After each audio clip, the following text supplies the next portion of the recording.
ऐसे व्यक्ति जिनको एलर्जिक दमा यानी एलर्जिक अस्थमा की शिकायत है, जिन्हें किसी विशेष चीज़ से एलर्जी होती है, जैसे धूल से या धुएं से या किसी खास स्मेल से या रेशम से, और इस तरह की चीज़ के संपर्क में आते ही उन्हें छींकें स्टार्ट हो जाती हैं या सांस लेने में तकलीफ़ होती हैं, या उस तरह के व्यक्ति जो ज़रा से भी मौसम की बदलाहट बर्दाश्त नहीं कर पाते, ज़रा सा भी सर्द गर्म होते ही जिन्हें छींकें आती हैं, नाक बहने लगती है या नाक बंद हो जाती है, और श्वसनलिका शोथ यानी कि ब्रोंकाइटिस, जिन्हें खांसी रहती है, बार बार खांसी होती है, कफ पूरी तरह से बाहर नहीं निकलता, और उस तरह के मरीज जिनका गला ख़राब रहता है, गले में खराश रहती है या गला दुखता है कफ़ की वजह से, यानी जो कफ़ के रोगी हैं, अस्थमा के रोगी हैं, और जो क्रोनिकल प्लूरिसी यानी पसली जिनकी चलती है, निमोनिया के जो पेशेंट हैं, और जो क्रोनिक पेशेंट है, मतलब जो बार बार इस व्याधि से पीड़ित होते रहते हैं, जिन्हें बार बार डॉक्टर का दर्शन करने हॉस्पिटल में जाना ही पड़ता है, और डॉक्टर ने भी उन्हें ज्ञान दिया हुआ होता है कि देखो आपकी हालत ज़्यादा क्रोनिक है, आपको अस्थमा है, आपको ब्रांको न्यूमोनिया है, आपको क्रोनिक ब्रोंकाइटिस है, या आपका तो नज़ला जुकाम बिगड़ा हुआ है, और इस तरह के पेशेंट तो कभी प्रॉपर ठीक होते नहीं, तो आपको जब भी परेशानी हो तो चेकअप कराने के लिए आना पड़ेगा। और इस तरह के मरीज़ या तो डेरिफाइलिन के इंजेक्शन बार बार लगवाते हैं, या हैवी एंटीबायोटिक्स का इस्तेमाल बहुत होता है उन पर, या हैवी एंटीबायोटिक्स के इंजेक्शन लगवाते रहते हैं, और उनका कफ कभी भी प्रॉपर पूरी तरह से बाहर नहीं निकलता। आपने कभी ये सोचा दोस्तों कि जो भी कफ के रोगी होते हैं वो बार बार इस तरह की परेशानी क्यों उठाते हैं? क्यों इतनी दवाइयाँ कराने के बावजूद भी उन्हें ठीक से आराम नहीं होता? देखिए, ये जो हमारा शरीर है, जो हमारी बॉडी है, जिसने इस बॉडी को बनाया है वो इतना बड़ा डॉक्टर है कि वो किसी तरह की भूल नहीं कर सकता, उसके हाथों किसी भी तरह की चूक नहीं हो सकती। इस शरीर के अंदर प्रतिरोधक प्रणाली है, हमारी एक इम्यूनिटी है जो हमेशा काम करती रहती है, और बॉडी के अंदर सेल्फ क्लीनिंग और सेल्फ डिफेंडिंग सिस्टम है। इसी सेल्फ क्लीनिंग सिस्टम की वजह से बॉडी खुद ही अपना कफ अंदर से रिड्यूस करना चाहती है। वो चाहती है कि श्वास नलिकाओं में फंसा हुआ कफ, या जो हमारी कपाल गुहा है, जो हमारा मस्तक है, यहाँ जब कफ फंसता है तो साइनस होता है, जिसे साइनोसाइटिस कहते हैं, वो कफ, और जो हमारे नाक की नलिकाओं में, नासिकाओं में फंसा हुआ कफ है वो, और जो हमारे फेफड़ों और हमारी पसलियों में फंसा हुआ कफ है, ये सभी तरह का कफ बॉडी खुद ही बाहर निकालना चाहती है। लेकिन एलोपैथी की मेडिसिन्स, अंग्रेजी दवाइयाँ बार बार इन्हें दबाती रहती हैं। अंग्रेजी दवाइयों की गर्मी की वजह से कफ बार बार सूख कर अपने जगह चिपकता रहता है।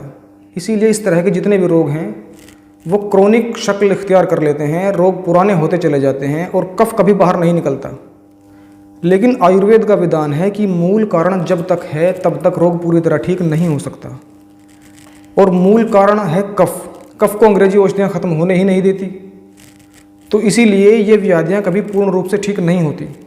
तो इस फंसे हुए कफ को निकालने के लिए और इन सभी व्याधियों को जड़ से ठीक करने के लिए हम आपको एक ऐसी सरल और सस्ती औषधि बताएंगे जिसे आप बड़े आराम से अपने घर पर खुद ही तैयार कर सकते हो।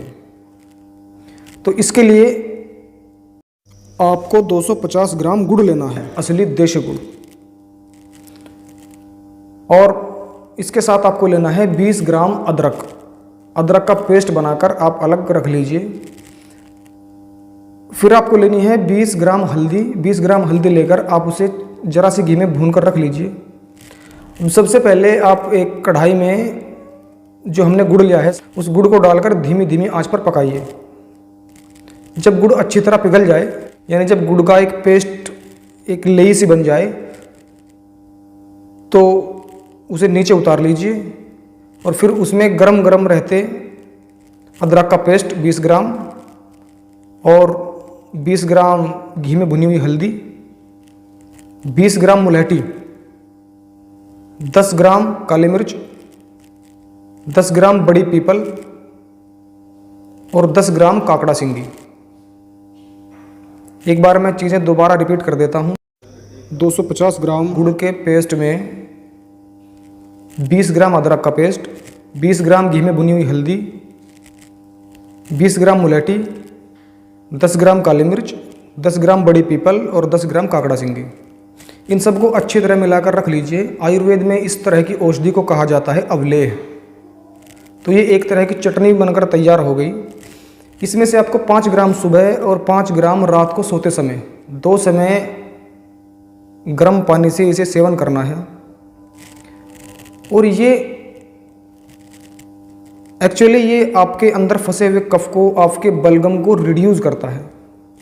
किसी को ऐसा लग सकता है कि इससे और मुझे कफ बन रहा है। कफ बनता नहीं, अंदर फंसा हुआ और बना हुआ जो ऑलरेडी हमारे शरीर में जमा हुआ कफ है वो बाहर निकलता है। तो जिन्हें कम समय से ये बीमारी है उन्हें बहुत जल्दी आराम होगा। और जो क्रोनिक पेशेंट हैं, जिन्हें काफ़ी लंबे समय से ये बीमारी चली आ रही है और जो टोटली अंग्रेजी दवाइयों पर डिपेंड हैं, वो एकदम अपनी अंग्रेजी दवाइयाँ ना छोड़ें। धीरे धीरे अंग्रेजी दवाइयाँ बंद करें और कुछ ही समय में उनकी अंग्रेजी दवाइयाँ पूरी तरह छूट जाएंगी।